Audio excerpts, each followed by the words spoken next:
Lalu yang kedua, aduh kalau saya sholat malam berat. Wa qala al-akhar, lalu yang kedua mengatakan, saya sholat malam gak jago, tapi wa ana asumud dahra wala uftir. Saya gak jago sholat malam, tapi jago puasa.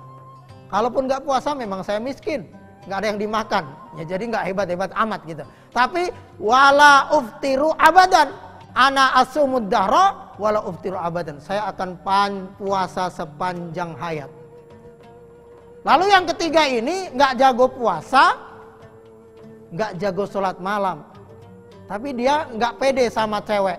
Maka yang ketiga waqala al-akhar, yang ketiga ini bilang wa ana a'tazilun nisaa fala atazawwaju abadan.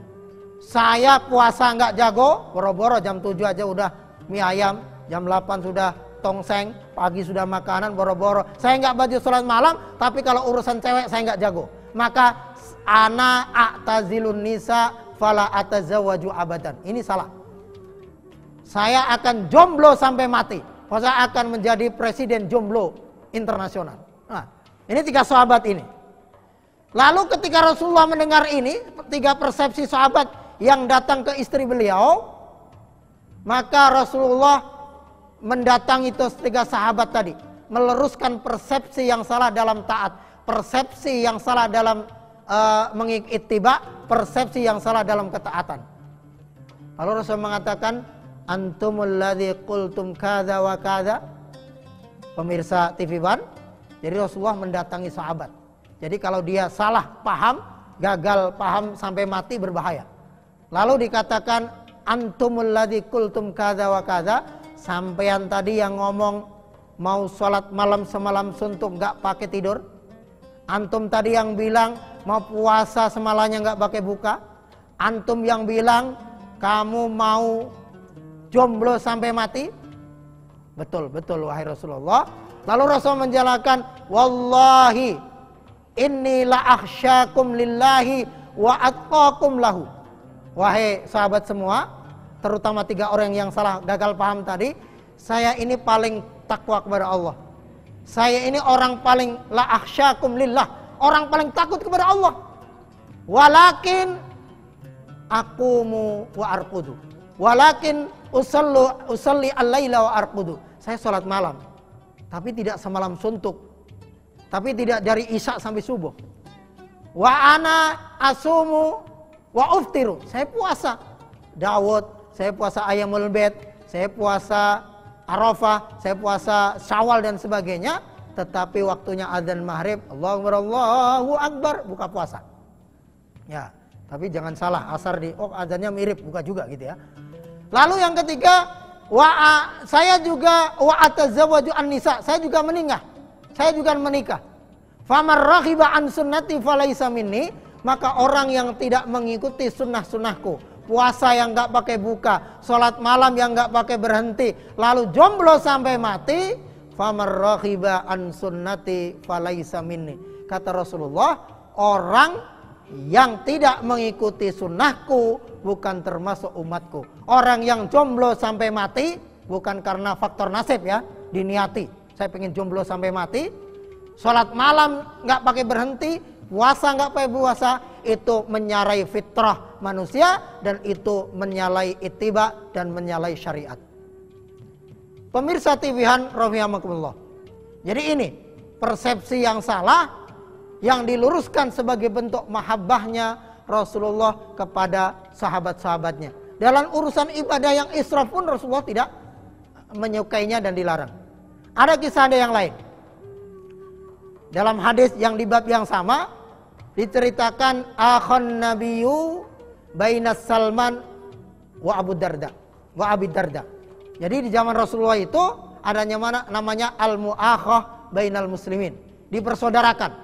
Dipersaudarakan antara kaum muhajirin dan ansor, yang persaudaraannya lebih dahsyat, lebih hebat dari kakak adik biologis. Contoh sahabat Abdurrahman bin Auf dipersaudarakan dengan Sa'ad bin Rabi.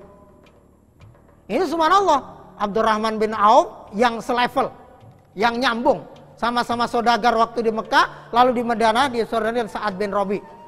Subhanallah, salah satu bentuk mahabbahnya kepada sahabat adalah saya punya 2 rumah, saya punya 2 toko, saya punya 2 istri. Nah, ini berat.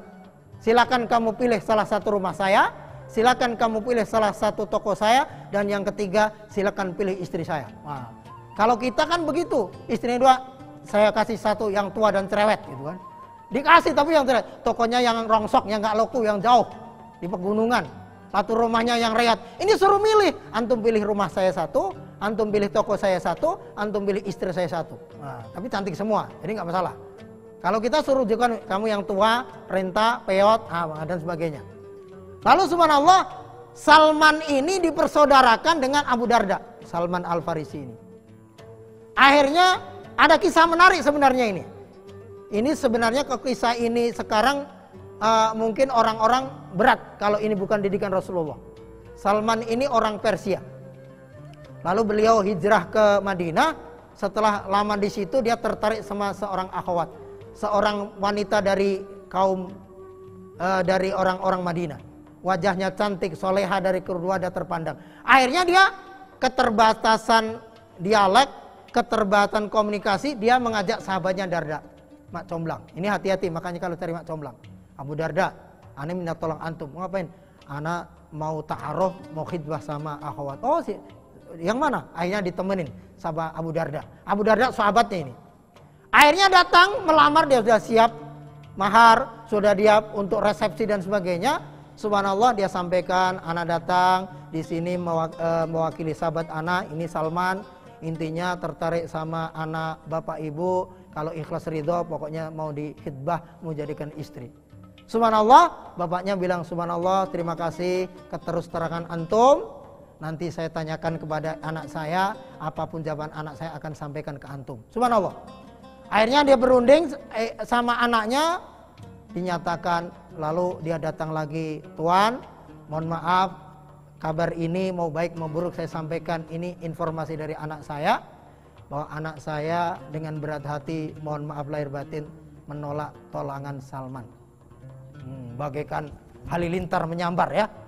Cuman kalau yang lamar, yang mau ngelamar ini Abu Darda, anak saya mau. Subhanallah, kita bayangkan kalau ini terjadi di masa sekarang. Paling dia ambil obat nyamuk, pakai dia bunuh diri dan sebagainya, dan akan jadi cerita roman picisan aja. Karena sakit hati ditelikung sahabat sendiri yang lamarin. Makanya besok-besok kalau cari khidbah, cari yang kakek-kakek, nggak bakalan dia berpindah kepada dia. Jangan cari yang lebih muda, lebih ganteng. Wah, saya nggak mau sama yang lamarin. Nah, gitu, sama yang dilamar. Subhanallah. Tetapi bagaimana didikan Rasulullah ini? Salman, demi Allah, hati memang berat. Karena yang dicintai ternyata mencintai teman sendiri. Ya, pemirsa TV bisa bayangkan. Akhirnya, subhanallah, harta ini saya serahkan ke antum. Silakan jadikan mahar. Dan saya siap jadi saksinya sendiri. Saksi terhadap orang yang dicintai. Berat sekali pemirsa TV rahimakumullah. Ini satu kisah. Dan akhirnya tidak mengurangi pertemanan sedikit pun. Walaupun orang yang dicintainya ternyata lebih mencintai teman sendiri. Mohon maaf yang ceritanya sama. Ya.